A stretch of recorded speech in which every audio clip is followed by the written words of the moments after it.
Welcome back to the Ed Morrissey Show podcast. Today is Election Day, November 8th, 2022. The red wave should be upon us. I am dressed appropriately, and you should be as well. Wear your red today. Get out. If you haven't already done so, get out to the polls today. Make sure that you cast your ballot. Make sure that your ballot counts. Make sure that you are filling it out properly. And vote for the candidates that make the most sense for you. I know that we have a wide range of viewers of this podcast, some of whom are Democrats and might want to vote for Democrats. I want everybody to turn out. So everybody turn out. Vote your conscience. Get out there. But let's make the red wave happen. And let's make sure that we are electing people who will hold this administration accountable. Obviously, this is the big story of the day. We've got other stories that we're covering. For instance, apparently the death of Twitter has been greatly exaggerated. I've got something up on that this morning. But we're sticking mostly with election coverage. And tonight we're going to have a ton of election coverage. Everyone is going to be on hand. All of the writers, including Beej, will be doing live blogging. And we'll each be focusing on specific races. So there should be 6 live blogs going on simultaneously at Hot Air, which is tons of fun. You can flip back and forth between the different posts and see what's going on in each race. Obviously, as you know, we're going to be doing this as things develop. So you will see different updates at different times. So you should have plenty of opportunity to see where we're at. And by the way, the results of these races will be embedded in those live blog posts. You will see the results as they're coming in. We've got widgets from Decision Desk HQ, which will count those votes, and they're very fast. Decision Desk HQ is perhaps the fastest reporting site or system company on election results. So you're going to get the latest by sticking with us at Hot Air and other town hall sites. By the way, I should mention our sister sites, of course, Town Hall, Bearing Arms, Twitchy, Red State, PJ Media. Be sure to stay on top of all of them, and Instapundit too, by the way, which is part of PJ Media. So I don't want to leave them out. But we're all going to have the embeds in there, so you're going to be able to follow along with the news, along with the updates, along with our instant analysis. It's going to be a long night. Hopefully a very good one. So be sure to stay tuned for that. And by the way, while we're talking about this week, this is VIP week. And I want to talk about VIP week a little bit before we get into the daily briefing here. VIP week, we got a special promo code if you're going to join VIP. And let me tell you something. It's more important now than ever to do this, especially when you see what's going on with the Department of Homeland Security trying to combine up with social media platforms to curtail free speech, to suppress dissent. And we saw it in the 2020 election with the Hunter Biden laptop story, which got suppressed. You've got the DHS plan now is to weigh in on all sorts of different topics, like Joe Biden's departure from Afghanistan, anything that has to do with racial justice, climate change. They want to flag disinformation. And basically what they want to do is they want to be able to control the information space. Well, we're not going to let them do that. And our VIP members aren't going to let them do it either. So this week, if you haven't already signed up, you can sign up at our VIP. I'll have a link in the show post here, which will be wrapped up into a look at John Fetterman Mehmet Oz standing in the Pennsylvania Senate race. Use the promo code VIP Week, all caps, VIP Week, one word, VIP Week. You get 45% off of the cost. That's the best promo we've ever run on subscriptions. And let me tell you, it's not because we're not getting subscriptions. We just want to celebrate the 3rd anniversary of our VIP Gold program, and we want to get as many people included in that as possible. We're getting tons of signups these days because I think people who read Hot Air and our town hall media sites understand the very precarious nature of the moment that we're in terms of free speech, dissent, and policy disputes. So be sure to sign up. VIP Week is the promo code for 45% off. All right, so what's going on today? First off, I've already talked about the live blogs that will happen tonight. All of us will be doing it. My live blog is actually going to focus on Nevada and Colorado, so I'll just tell you that's what I assigned myself, Nevada and Colorado. And I think both of those are probably not going to be terribly close. I think Laxalt's going to blow out Cortez Masto in Nevada. And unfortunately, I think Bennett's probably going to win with some votes to spare against Joe O'Dea. I'm hoping that's not the case. I'm crossing my fingers that I'm going to have two red states in my live blog. But I'll also be, my post will also have the national tracking. So if you want to see where races have been called and what the status is for control of the House and Senate, and also the gubernatorial races, you can look at my live blog. But everybody's going to be doing them, and I tried to get some of the more fun contest farmed out to the other folks because, yeah, I don't want to be the glory hog. So you can check mine out, but make sure to be checking everybody's because they're going to have great commentary. They're going to have lots of updates for you, starting almost immediately with Jazz. So Jazz will be first up because he's handling the Northeast, New York, New Hampshire, Pennsylvania. Then Beach is going to be touching up with Florida and North Carolina. Then I think it's David in the upper Midwest, Karen in the South, including Texas's gubernatorial race. Then me, and then John Sexton is going to be doing the West Coast, including Arizona, that Oregon gubernatorial race, the Washington Senate race might be interesting. So keep an eye out on that. Tiffany Smiley sort of creeping up on Patty Murray. So that's coming up tonight. And we're going to be doing this. I don't know that we're going to be doing it until all the races are called because, of course, we're hearing that some of these races may not be called for a couple of days, just depending on how fast you can get these votes counted and how close these races are. But I can guarantee you we're going to be working pretty far into the night tonight. This is our big night of every 2 years. And so we're prepared for it. And we're hoping that you're going to be coming along with us on that. I mentioned that in today's show post, I'm going to be talking about the status of the Oz-Fetterman race in Pennsylvania. And that's because 538 had a sudden shift towards Oz that doesn't appear to be predicated on polling shifts. I mean, it's a really dramatic one. David Strum is the one who pointed it out to me at first. So I'm looking at that, and I'm also going to be, looking at some of the other data. They also have now, 538 has shifted the overall Senate prediction to something around 56% chance of Republicans controlling the Senate at the end of this. Last night in my VIP post, which I put up late at night, I predicted 245 in the House and 52 in the Senate for Republicans. I think that's actually 52 it may be a little cautious. I'm actually a little nervous because I've been burned before on polling, and I want to make sure that I don't get out over my skis.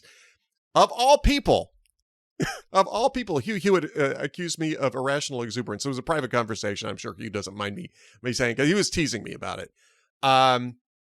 He thinks it's going to be a little short of that. I think, Henry Olsen over at the Washington Post thinks it's going to be a little bit more than that. He thinks it's 246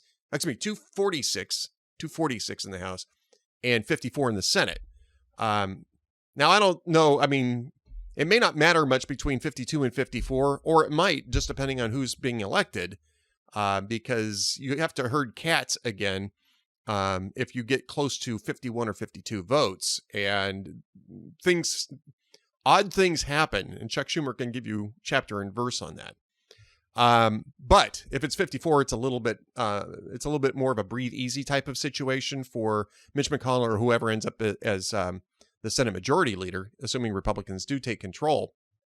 But also Republicans have a real opportunity to expand that in 2024 because those numbers flip around. They actually are at a disadvantage in this cycle. Don't forget that they're defending 10 more seats than Democrats are. Well, in 2024, Democrats are defending 10 or 11 more seats than Republicans are, and most of those are in red states. Like Montana would be an example. And that is going to be a really difficult election cycle for Democrats then as well. Now, there's plenty of other commentary here. I've got a post that was up a little earlier today. You'll probably have already seen this about the spin that's already coming out of the White House on a midterm disaster, how these things are usually catastrophic. They're not actually usually catastrophic. They've been more catastrophic lately, but that's because presidents tend to misread mandates more often in recent years than they have in the past. I do talk about why this particular environment is so bad for Democrats and why I think that the White House is really expecting it to be bad and probably maybe not even as bad as it might actually get. So I talk a little bit about that. Some of this is, covering from things that I've written before, but I think today it's good to have all these primers up. But I'm not the only person writing, and I don't want to just focus on what I'm doing. Jazz Shaw has a great piece up on why NBC always gets the generic ballots wrong. David Strom talks about ABC's prediction of a red mirage, which I think is worth talking about just a little bit here. The red mirage is the fact that in states with a lot of mail-in ballots where they don't count the mail-in ballots first, election day results tend to be a lot more Republican. And so when you see this, you see Republicans going into the lead. Then as the mail-in ballots get counted, that lead can dissipate. And that's what happened in Pennsylvania, for instance, in 2020. And it makes people very unhappy when that happens. But you do have to understand that there is something to that red mirage issue. It's just we have to remind people that in a lot of these states, they don't count these ballots prior to the polls closing. And they don't count them first after the polls close. They generally count them, the sequences down the road a bit. Now, we also have to remember that Republicans actually wanted it to be that way, especially in Pennsylvania. A lot of times Republicans don't want these ballots counted ahead of time. And so they've set the state rules up for that.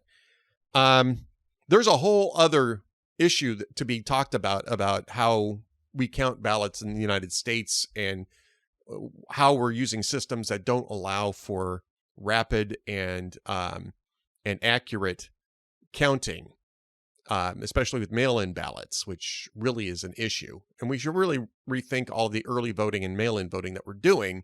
It's probably a debate that we're going to have in the next session of Congress, because it's kind of silly that it takes days and sometimes a couple of weeks to find out who won elections.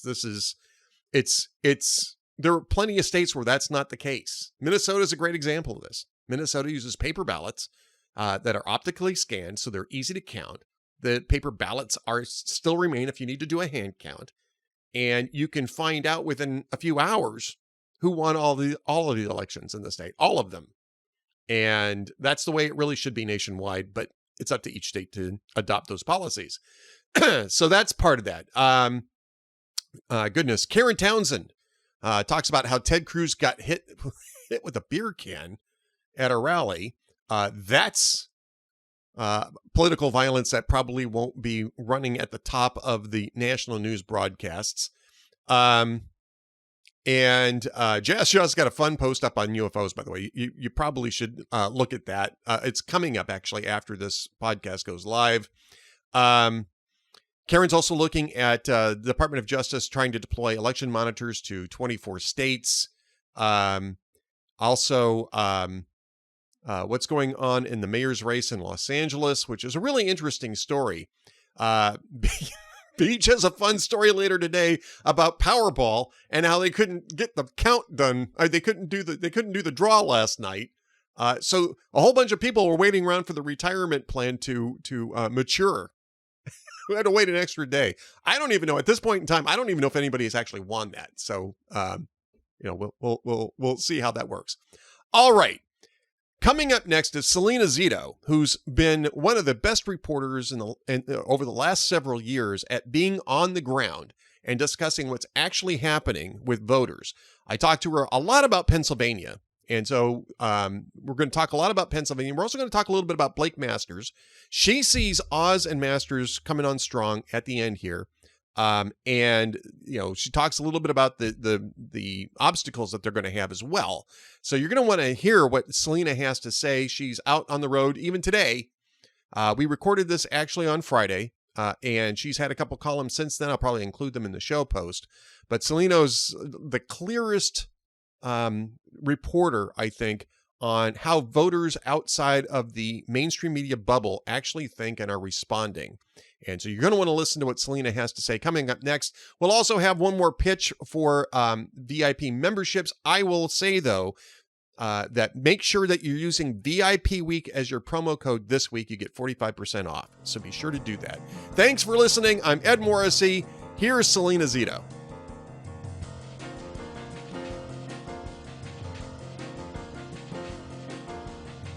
Welcome back to the Ed Morrissey Show podcast. Joining me, my friend Salena Zito, the reporter whose finger is on the pulse of Middle America, has always been on the pulse of Middle America, and maybe this might be her shining moment, actually, in terms of this particular election cycle. See, she's laughing already, but it's true. I mean, she's really, her approach to reporting, I think, is really going to contrast with the assumptions being made by mainstream media, more so in this cycle than I think in any other. And Salena, first off, great talking with you again. Also awesome talking to you. I love covering midterms the best because it's about a bunch of different people. Right. And all kinds of different places, towns, cities, big cities, small towns, farming towns. And I don't know, there's just a richness to understanding communities and people. And also some of the, more interesting people that are running, for office. So midterms is my jam. There you go. Midterms is Salena's jam. And of course, SalenaZito.com is where you find all the links to what she's doing. She's over at the Washington Examiner, still doing a column for the New York Post. She does syndication, and we might have some news on syndication over at Hot Air with Salena's stuff. Oh, cool. I like news. If it's good news, I like it even better. It would be good news. We're still working on that, but you belong on our pages. That's all I'm going to say for right now. So, stay tuned. Stay tuned on that. But obviously we're going to talk to you about Pennsylvania because, the Senate race there it could be the key to control of the Senate. It's the wildest race, I think, that we've seen in this entire cycle. Maybe even wilder than, Don Bolduc in New Hampshire. And I don't want to necessarily limit it to Pennsylvania because I know you're all over the place, but, Pennsylvania's home for you. And I know that you know it better than anybody else. What are you seeing in Pennsylvania in that Senate race? So I have seen the Oz struggles from right out of the gate. It was a brutal primary. Right. And he really had a lot of negatives to overcome. And I will tell you, he has not overcome a decent portion of them either. So, but I saw there was a decision made by Oz probably 1 week after the primary was called, where he was just going to get in his car and go across the state. 67 counties. It didn't matter what the place was, whether it was a small town, large town, big city, farming community, minority community. He went there. Sometimes he went announced. Sometimes he just got out of the car and started talking to people. And he did this largely unnoticed by my profession, which I think is the most interesting thing. Yep. People would say, oh, that's, he's doing that for a photo op. Most of the time I was the only person there. Now that John Fetterman sneezed, there were 32 reporters standing there to capture it. And that's not even an exaggeration. Right. I wish it was an exaggeration, but it's not. And so Oz built up a lot of goodwill by going out there and taking that risk, putting it out there, listening to people, taking some guff at times. But I thought he had no other choice but to do it, and he wisely decided to do that. Conversely, everyone knows that John Fetterman has been recovering from a stroke. That's not his problem. No. His problem is, and I've reported extensively on this, that's why everybody should go to SalenaZito.com. Yes. Check out all the work I've done. But John Fetterman is not at all whatever the image that he has created over the years to sort of showcase himself as a guy that has like dirt under his fingernails and calluses on his hands and is like a working stiff like the rest of you. Not true. No, nobody begrudges anybody growing up with wealth, and Fetterman did that. Right. But the image is flawed in that he was never that person. The imagery he tried to create, but also he didn't do the things in Braddock that all these glossy stories in the New Yorker and Vanity Fair and the Atlantic proclaimed. He didn't save the town. I've been covering him from 2006. Braddock is worse under his job as the mayor. The crime is up. The population has dropped by 40 percentage points. I mean, it is just astounding that nobody's ever picked away at what he did. And he also, in terms of this work ethic image, his parents paid for his salary for the past 14 years. Right. That is a fallacy in that image. And he also, in terms of working hard as the mayor, he missed the bulk of the city council meetings when he was mayor. The small businesses that, and this, by the way, this is not my opinion. I have a great New York Post piece where I just go up and down Braddock Avenue and talk to people. And they're like, I've never seen him. He never came and knocked on the door of my business. He didn't make my town better. And they're sort of tired of being portrayed as this down on its knees place, not because it's not down on its knees, but that he somehow rescued it and lifted it up. And so that image has taken a beating after several reporters, or maybe just me, reported out the actual truth. Right. And voters are all of a sudden like, well, he didn't show up.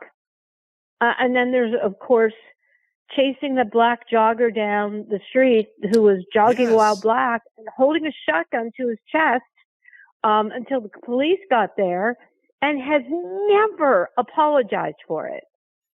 Yeah, in fact, he's had the opportunity in this campaign to do that. I mean, and he says, well, I still think what I was, given the information I was working with, I did the right thing, which is insane to say something like that. If a Republican said that, Salena, in Pennsylvania or anywhere else, that they might lose the election by, catastrophic margins, right? The media certainly would never have dropped it. Put aside even if a Republican said it. Right. If your average person just said it, Democrat, Republican, or independent, and never apologized, the amount of scorn and shame that you would have at that moment would never leave you until we all have to apologize in life. We all apologize sometimes for things we only got half wrong. But that's not the only problem in the black community. There was a nightclub that he didn't particularly care for. So at 2:00 in the morning, I guess he didn't think that everybody has cameras now. He went up to the sign on the nightclub and changed it to read that it's closed permanently. Yeah. Of course the camera caught it. And the next day, we're all standing there, all the local reporters. I was working in the Pittsburgh Tribune Review at the time. And he's like, yeah, I changed it. I don't want them to open. Like, what? There's a lot of things we don't like, but there's due process. You can't just go and change close a business down because you don't like it. Right. And even if you look at his problems as lieutenant governor, he has only showed up for half of his duties. I don't even think it was that much. I think it was more like a third. Yeah, no, it was a third. He's only showed up for a third, and that's not counting since he's had his stroke. This idea that he is symbolic of a work ethic is laughable at best. And then he didn't pay property taxes. He didn't pay property taxes, and those are the taxes that go and school district taxes. Those are the monies that go to one of the poorest school districts in the country. And he didn't pay them for over a decade. Yeah. Because he's entitled. I've never I've never seen anything like this, and I've never been more disappointed in my profession for not being honest about it. And I think the most important thing is that he has not been transparent at all about his health. Right. When he had the stroke, not only did the press not find out about it until 3 days later, the governor's office didn't find out until 3 days later, placing the state in a constitutional crisis. He did not tell anyone he had a heart condition for 5 years, despite running 2 times for major office, and he has not disclosed his health currently. He had got a doctor's excuse from a primary care physician who is his donor. But the voters need to know not just from a neurologist in terms of his stroke, but also from a cardiologist. He has a serious heart condition that if left unaddressed, puts you on a transplant list. Right. Yeah. So that was a really long answer. I'm sorry. No, this is exactly the answers I was looking for. You're such a good journalist. You already know what questions I'm going to ask. Besides which, we've known each other for too long. You know what questions I'm going to ask. Yes. And again, SalenaZito.com is where you can find links to the stories that we're going to discuss here today. So make sure you go over there and then take a look, scroll down just a little bit. And there's a fabulous portrait shot of Salena Zito. You see it on the screen right now. The photographer who took it must have just been, spectacular, Salena. I don't know what to say. It's one of those rare moments that I was actually coiffed. I haven't been coiffed in 30 years, man. You got nothing to complain about. Usually my hair looks like Rosanna Danner. So I want to use that photo till the end of time. There you go. And it's yours. I took it for you. It's yours to use as long as you want. All right.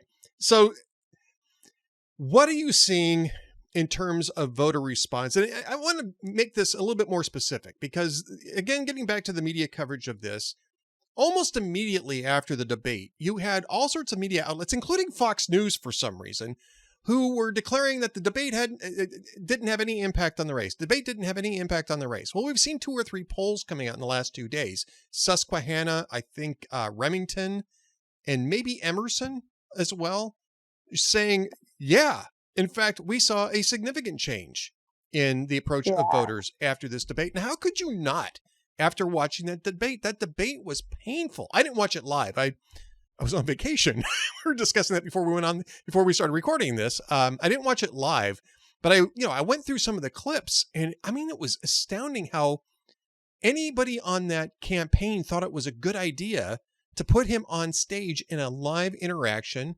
with hosts and with Mehmet Oz, who I thought handled the situation with as much grace and class as you possibly can do in a debate, because obviously you're there to win the debate.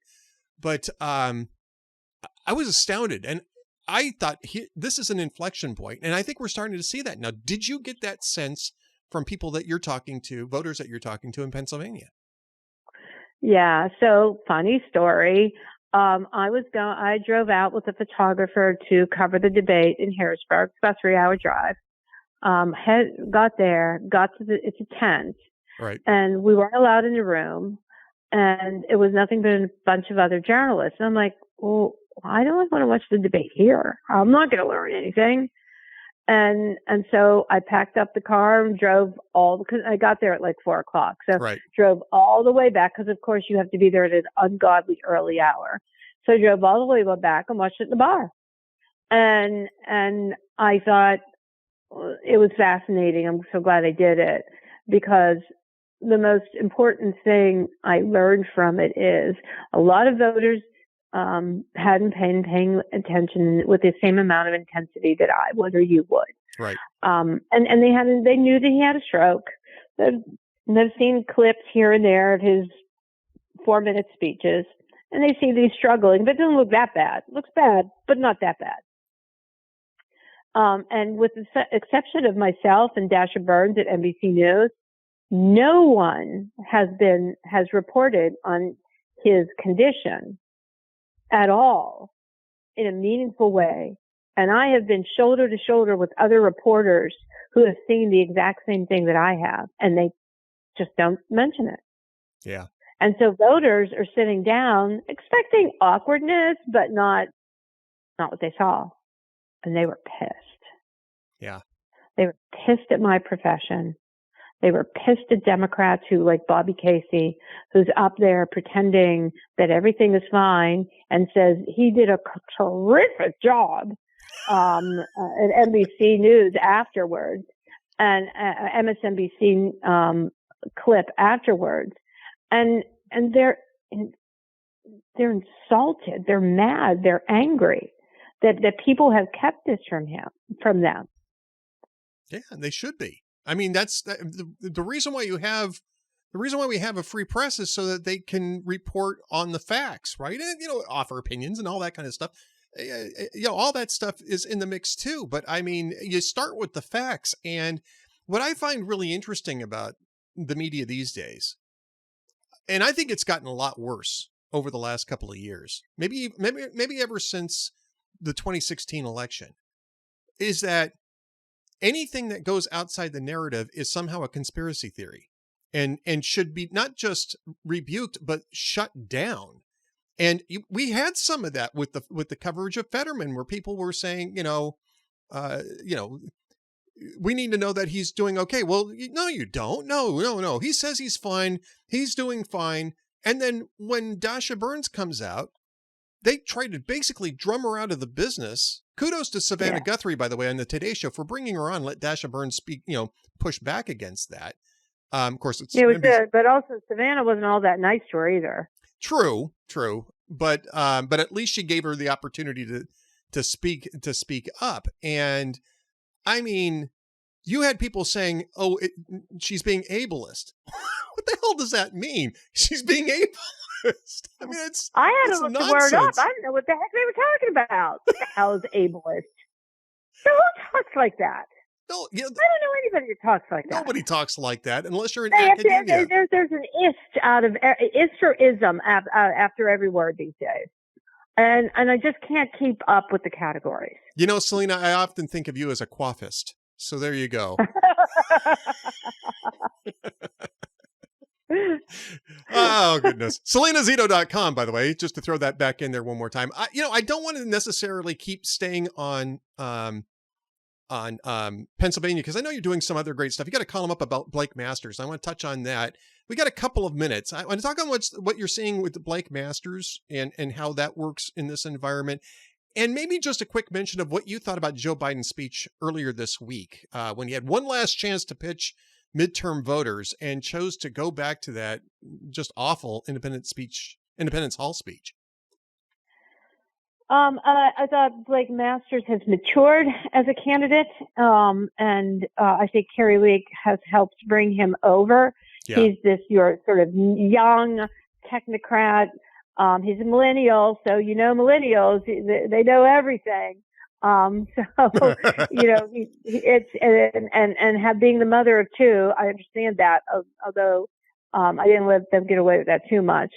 But yeah, I think he wins. I think Blake Masters wins. I think Adam Laxalt wins. I think Herschel Walker wins. I'm trying to think. Yeah, Don Bolduc. What do you think about Don Bolduc in New Hampshire? I'm actually sort of optimistic about that one. Yeah. So it's like the one state I haven't been to, and I'm super bummed out because I usually get up to New Hampshire. That's a great place. But I didn't get to New Hampshire this year. And look, everything's on the table. Everything is on the table. And I think there'll be a bunch of surprises. I think it'll be 30 plus seats. And you have to remember that is on top of 15 seats that they won 2 years ago that nobody talked about, that red wave in 2020 that happened down ballot with House seats. That's right. Everyone expected them to lose between 20 to 25. They flipped that on their heels. And you have to remember, voters were under a lot of pressure in 2020. Voters were told that everyone is a racist, that everyone needs to atone for their sins. Every other neighbor had a hate has no place here sign in their yard. And there was a lot of cultural pressures coming, not just from their peers, but also corporate America, from anywhere from the NFL to Coca-Cola, to just name a corporation. They were scolding you. So if they were able to buck up against that pressure in 2020 and the pressure that they're receiving now in 2022, it stands to reason that it will be at least 30 seats, if not more, in the House. Yeah, I'm thinking the same thing. And I mean, there was this really great Gallup analysis. I think it was yesterday or the day before yesterday. We're recording this on a Friday.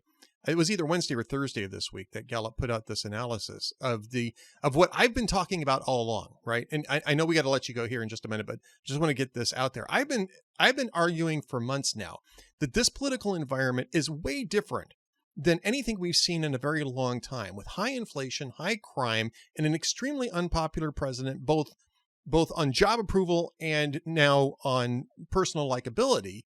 This is the worst political environment I've seen in my adult life. I mean, you really have to go back to 1980. And this has been my argument. And I think that Gallup poll really lays that out. Is that the same thing that you're saying? Is that maybe people are basing their analyses this time, including pollsters, on the idea that this is sort of like a 2010, 2014, 2018 type of cycle? I don't think it's any of those. No, I've long said that it's been like 1980, and I always rely on Gallup because it really gets in depth about the psyche of the person on day-to-day life as opposed to just politics. Yep. And that's what's important about following this Gallup tracking. Don't follow it on political preferences. Follow it on what's impacting people's daily lives. And that's what this election has been about.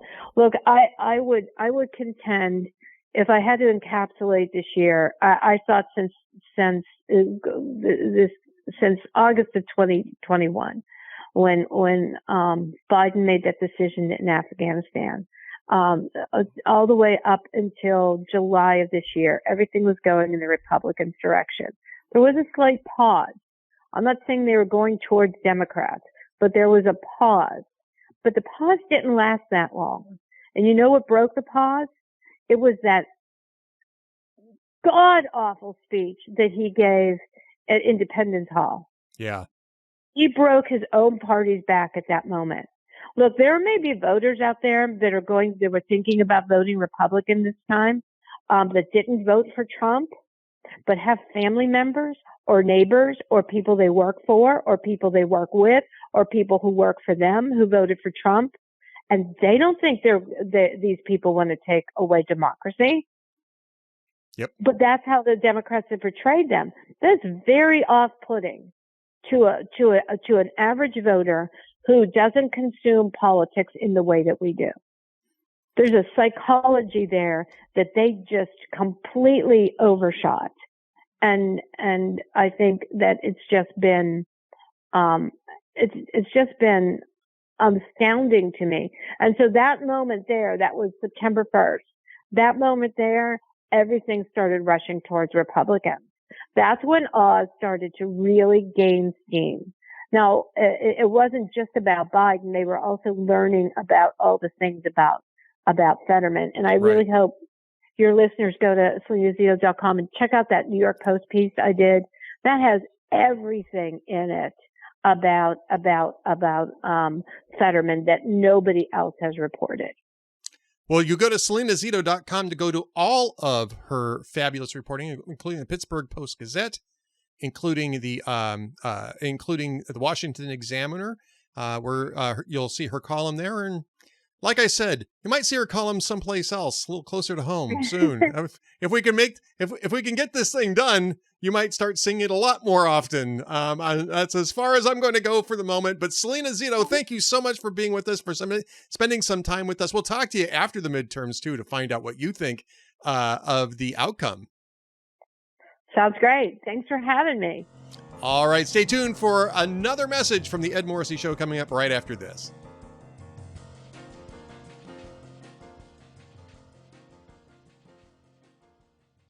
Hi, folks. It's Ed Morrissey. One more time, I just want to get this in on Election Day.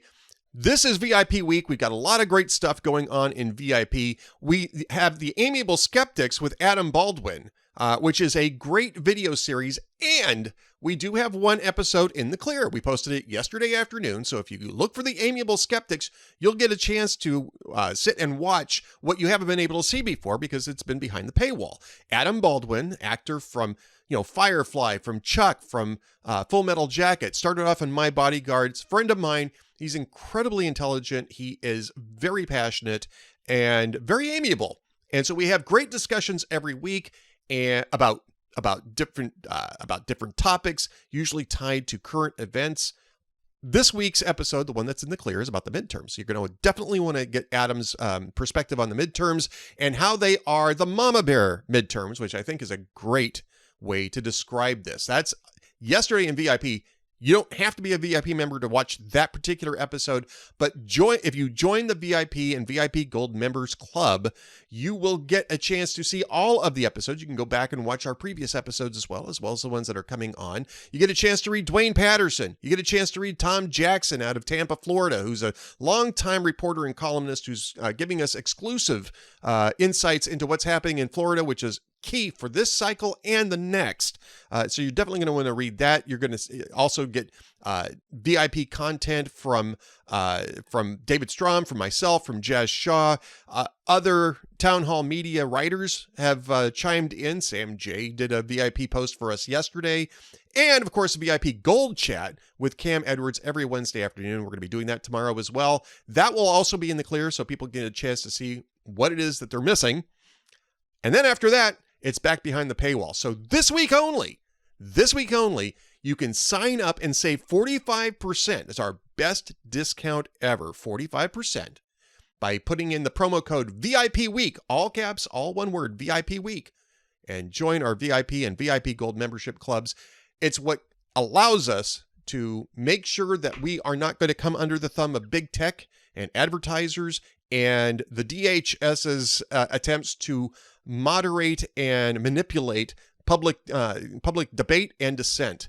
It's what keeps us independent. It's what keeps us working with you to make sure that America remains free and independent. So VIP Week is the promo code, 45% off this week only. Be sure to sign up. Thank you very much, and thanks for watching The Ed Morrissey Show.